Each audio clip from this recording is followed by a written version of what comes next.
So about 6 years ago, I made a video talking about why everybody wants to become a game developer, but nobody actually becomes one. And I think it resonated with people because there was a lot of feedback from that video. It did pretty well. It was probably one of my best performing videos of all time, actually, and that's fun. And I have a lot of people saying, like, what are you doing now? What are you doing now? Well, if you look at the channel, you can see some of what I'm doing now. I've got different asset packs and plugins I've been working on, and I released those and I support those. And I've been upgrading those, and a lot of work with meta sounds. I got my weather, local weather plugin. And I've done some game jam stuff and some prototype videos and things. So you've seen that on the channel, but that's really only about 15% of what I've been working on. Is that really 6 years ago? Dang. So now the question is, what am I doing? Like, am I in the industry? Did I actually make it? Am I a game developer? So the video was kind of celebrating me crossing a threshold of getting to a point where I felt like I could make a game on my own. I could open it up, make a simple little game, and produce it. I went from not being able to do that to doing that. That was the video where I just turned on the camera and just started talking, and I was like, man, making a game is hard. I can finally do it, and I can tell you why other people don't. Because it's difficult. There's not a lot of feedback, right? So essentially the point of that video was there's a ton of different things you got to learn at one time. You don't get much good feedback from that until much further down the process, and then you have to repeat a lot of that work too as you're learning to get more and more feedback over long periods of time. One of the reasons it was so difficult for me is because I was shooting for the moon and going for VR and AR and XR stuff. But that kind of stuff, as exciting as it is for me, it was more difficult than other people find it to get into the industry because it's not very well trailblazed, especially at the time. 6 years ago was definitely less trailblazed than it is now. Still a lot of changes in the industry for VR and XR. I can do whole videos about that, but yeah, let's talk about where I am now. So a little bit of trajectory from where I was going to where I am now. So it makes sense. Hopefully it can kind of inspire you to keep moving too, with your choices on learning this stuff. I was in IT for like another 6 years before I made that video. And I probably fixed thousands of computers. That's not a hyperbole. I think I can document that I've actually fixed thousands of computers. And I'd done a lot of lead technician stuff, and I had also done a lot of junior admin, network admin stuff, switch configuration and pushing softwares with PowerShell scripts and all sorts of fun stuff. So I was starting to get more and more deeper into the IT world. If IT is on the left, development's on the right, but they're all in the same field. And so I was starting to swing. I was already swinging towards development, though I was still squarely kind of in the support side. I was swinging towards the development side, and I just didn't realize it. I didn't realize it at the time. That's just hindsight's 2020. I'd taken a time where I started working on my own YouTube videos, pretty primarily front and center. I had some money in the bank, and it was a good time to try it. And it was working with some affiliate stuff I'd had on my other channel, Tech Type IV Club. I had done a lot of YouTube tutorials for a video editing software that was going quite well, growing quite well, and I'm very proud of where that channel is today. But I got to the point where the money kind of plateaued. There were several reasons for that. But I kind of realized it wasn't going to keep growing fast enough. I was making about a third of what I needed to make, which is awesome. From YouTube, I was making from affiliate sales and stuff. And this channel too, I was making about a third of what I needed to make, but I needed to move on. But one of the things I was able to do with my new schedule that I had a lot of control of my time and my projects is I was able to pour into finishing my education on development. So I'd already started learning game development as an IT person, which is why I kind of got to the point when I did that, I was like, I finally have the ability to do it. When that video got so much attention, it really kind of encouraged me to keep moving on that. And so I started making my VR and AR apps so I could finally do, and I started having some done projects from that. So when it was time to look for a job, I was like, do I go back to IT or do I look for a job in development? And since I had finished AR and VR projects, well, not AR yet, I just finished VR projects. I wanted to get into that more. So I applied for a couple of different jobs, and I got a job with another reality studio. It's a cool company. You can check them out. They have they do a lot of custom AR and VR and 3D application solutions for people, which includes a lot of training sims, EDU apps, advertisement stuff, all sorts of different things that I've had a chance to be a part of. And one of the reasons on this channel, while I'm starting to do all this really fun, exciting things, we're building really, really cool stuff, technical marvels. A lot of it is all NDA. Some of it I'm still not going to talk about. But some of it now I feel a lot more at ease to talk about. So some of the projects over the past few years I've been a part of, they've done a lot of ads stuff, walking dinosaurs, door promotional stuff. Not kidding, like doors, and AR, lawn replacement stuff in AR. You can resize and replace your grass in your lawn with different kind of faux grass, product visualization stuff. A lot of different applications, some smaller, some bigger, some piecemeal, some things I jumped on and off of from other that I wasn't as involved in the company as other projects. But so again, a lot of different development experience. But kind of two ones I'll highlight here is one was called Planet Theta. It was a VR dating app, and I actually had a chance to be the lead developer for that app, and that was exciting. One of the reasons I didn't talk about it much, I've kind of hinted at it at some of the different videos, but it seemed like in a development facing channel, you would think, oh, you want to talk about that, and I did. It's just, and I had permission to talk about it, but when you've got a company that you work for that works with another company that's built, like things get complicated, and I didn't want to just risk with any of the apps we were working on, just risk talking about them in the open on YouTube, being a PR person for something that I didn't really have full ownership of, right? So that was something I would only kind of hint vaguely towards things I was doing in that regard, even though it would have been, it makes a lot of sense for a development focused channel, game dev focused channel, to focus on games I was making. But I wasn't able to do that. And they are games in a lot of senses. The fact that they released on the same stores, made an Unreal Engine, all that stuff. But I was able to get the job because I had done games, and so they needed somebody who could do VR, just be able to help them make VR applications in the Unreal Engine. And I had completed but completed VR applications that I could talk about and show and be like, hey, I've done this before. I've solved problems before. I've delivered an app before. And then they're like, okay, that's what we need. So I was on the team, and with this VR dating app, man, that was intense. We had a custom backend, full body IK. It really could go punch for punch with Meta. We had App Labs approved. It was running at 11 milliseconds per eye rendering. So not per eye, 11 milliseconds to render 2 eyes. So that's 90 frames a second on the Quest. It was a Quest ready VR game for Quest 2 that was App Labs approved, that had its own custom backend, its own custom dating stuff. It had a side app. It had a website. It had, I was part of a team of developers that was making stuff. And we had so much fun. We had solved so many problems. We had a lot of, it had Vizims where it could match your mouth while you talked in VR, and IK, and I may have already mentioned that. But, the app had a lot of different things from a community app. And when Meta came out, right about the time we were finishing the product, it really could go punch for punch with it. Why haven't you heard of it? I'm not exactly sure, because when we finished our share of the project, we were very proud of it. Very awesome, very cool VR social app that was App Labs approved.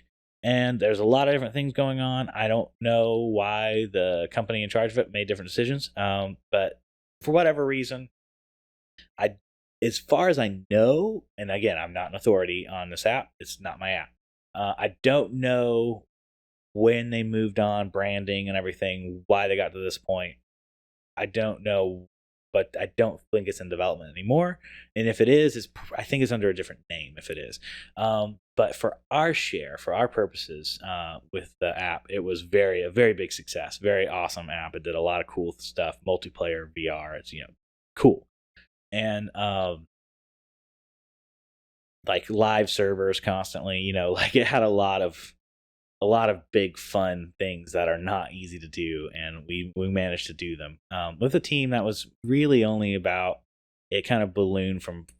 It would go minimum 3 to 4 people, maximum I think 9 to 11 people. But it it was a big app, and that was a good chunk of my time.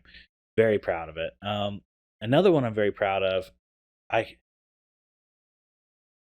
I know some, just to finish that one up. I just, for whatever reason, business decisions and stuff and internal things, it didn't get released. So that's just the nature of the game sometimes. So it's this thing that I'm super proud of, and I can't point to it on. It was on the App Store secretly, and so I can't point to it. I don't really know what's going on. I'm not speaking to it any further than that. But another app we worked on was an EDU app. Game design wise, it was not something you're going to hear Mark Brown talk about. It just was a standard run of the mill choose your own adventure game that kind of did a lot of EDU stuff, targeting the kind of thing they wanted to target, with some mini games and stuff like that. And so that side of things, it just we delivered what the client asked for. But the technical side of things, I'm very proud of this app. It was a 10-chapter choose your own adventure VR quest app that was running at 90 frames a second. That well, I say 90. I think 76 frames a second is what the goal was. I can't remember right now off the top of my head what the exact Quest 2 goal was at the time, but I remember it was running. At App Labs approval levels, and because we were checking that as we went. It had gestures. You could wave to NPCs and they start talking to you. You could answer questions with a thumbs up or a thumbs down. It had, again, branching paths, and it had some really fun level loading stuff. We had made our own custom mission manager. The levels loaded really fast. The mission manager had a branching path situation where we could walk through all this different stuff and very quickly program new situations with varying dialogue. So if you had different NPCs that could follow you around, or that you were following at different points, and so they had the different line deliveries, which had different amounts of time you had to wait. So we had all sorts of modularness to it, to where you could kind of build your own VR, choose your own adventure, very quickly. Kind of how to build an engine to build the game. And so we did that. Very proud of that. Very excited about that app. Again, a lot of the stuff that when I was working with ARS Studios, I still work with them. Talk more about that in just a second. When I was working at ARS kind of full time, a lot of that stuff is, like I said, internal, proprietary, promotional, training stuff. There's a lot of companies I could mention that you've heard of that I just don't know the state of the NDA and things like that. So I just don't want to again, I'm still, even though I'm saying I'm going to talk about it more, I'm still not willing to just kind of throw out tons of information. But I know there's definitely companies you've heard of that have stuff going on even right now with the company. So I stepped away for personal reasons. That's probably a whole nother video if anyone's interested. A lot of different things going on in my life, which is why things slowed down on the channel some. And also, it just wasn't a good time to be a lead developer. So I stepped back to a contracting role, and now I do contracting. So that leads me to my last project that I'm very excited about. So I've actually got a couple different projects I'm working on now, some smaller ones. I learned how to build my own custom backend for this document creation software I'm working on. That one's exciting. Unreal is the front engine for it, but a little less game devy. But I still am connected with another reality studio. I am part of their contractor pool. So as projects balloon up and they need more people, we get phone calls. I've worked with them recently, and we're in talks about if that's going to jump in again soon. Then the big fun thing to talk about, big thing to end the video with, is we just finished working with a third party studio. And they are making Ages of Cataria. It's a game that had a very successful Kickstarter. I think it's got like 23,000 people on the wish list for it. And it's going in for its second round of funding. Very ambitious game, very big game, requires a lot of custom art, requires a lot of custom programming. It's not a cookie cutter game. This is not the kind of game where you just build some coins, build some levels, and you have Mario jump through it like a lot of others. This is a game, it's like The Sims meets Animal Crossing meets Age of Empires. Like it's got a lot of different things going on, including some like custom choose your own adventure things and stuff like that. It's a very ambitious game, and as such, it's got a lot of attention, a lot of excitement, and I'm one of those people very excited for it. So I kind of came on later in the process, but I was pretty much the systems designer. There's a lot of big systems that needed to be implemented in the game. So I was responsible for a lot of the clockwork stuff, the days moving, the way that the schedule shifts, the way that you have different behaviors for different schedules, and the way that the behaviors would shift in and out of things. Some optimization for the app, things like that. So I came in and I did add a lot of big pieces to it, but a lot of it was underway before I got there. So I'm still a part of that team now, and I'm working on some other projects that I may be talking about on this channel in the meantime, as that's seeking a second round of funding. But we're very positive in its hunt for the second round of funding. We have some reasons to be positive right now in conversations we're having. So I'd recommend checking out Ages of Cataria. I'm showing you some of the footage now next to us. So super excited about that. So if you're wondering, like, well, 6 years later, did he do it? I mean, I've got assets on and plugin on the Unreal Engine Asset Store. I just, we've got a game. Been part of a team, got a game going to publishers right now. I've had stuff on the Android store, the iOS store, and the Quest store on projects that I was either majorly part of or at least minorly part of. So I've had experience in publishing on different stores and Steam too, actually. So I would say yes. I feel like the past 6 years have been a success, that I have moved into the gaming industry. Like I said, that video is a celebration of crossing the threshold, and I think I'm well into the threshold now. Again, there's all sorts of different levels of success for you. What does that look like? I don't know. Maybe it means having your own game out there with millions of dollars of sales. Maybe it means that you're on a team and you work for one of the game dev studios that might shut down soon. I don't know. That's kind of a thing. So there's all sorts of stuff going on in the world, but you got to decide what you want and run for it. And I'm happy. There's definitely a lot of fun things going on. So it is definitely movement in it. I wish I could come up here and say, like, and then I made my own game, and then it got millions of dollars of funding, and then it made billions of dollars, and now my game is a household whatever. But I'm not Thomas Brush, so that was it wasn't a dig. That was just fun. But because he did it, he really did. He's about to get published again for another big game. So I found his channel. Side note: I found Thomas Brush's channel. I can say this because he added that video I'm talking about. He added it, so he knows about it. But I found him when he had about 5,000 subscribers, and he probably doesn't remember this. I emailed him and I was like, "You want to do a collab?" This is back when I did tech videos, way before I did any development stuff. I didn't know anything about game development at the time, very, very little. And I was like, "You want to talk about like computer design, like how to design a good computer for game development, like do a collab like that?" And he didn't get back to me. That's okay. He had, I'm probably sure he had a lot of people emailing him, and I only had like 2,000 subscribers at the time. So, but he has definitely done a very good channel. Very excited about that. So I'm saying, as everybody has varying levels of success, I think I've had some moderate success on YouTube. I think my career I'm pretty happy with, and I'm moving along and I'm making games. That's where I am 6 years later. I'm